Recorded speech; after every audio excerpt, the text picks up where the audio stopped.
If Ukraine had nuclear weapons, they wouldn't have been invaded. Can we agree on that? We told them to give up their nuclear deterrent. They wouldn't have been invaded if the West hadn't said, we're going to use you as a staging ground for intimidating Russia. Like, why would we want to do that? Why not just allow... What we've done is pushed Russia into the Chinese And many orbit. people would say... How does that help us? Many people in that region say, actually, what's happened to Ukraine is precisely why they should have been in NATO. Because if they had been in NATO, Putin wouldn't have invaded them. Okay.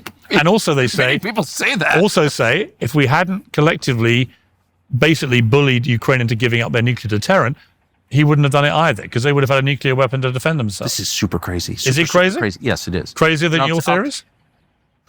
Well, actually, I don't think, I mean, I have a million theories, but these are not among them.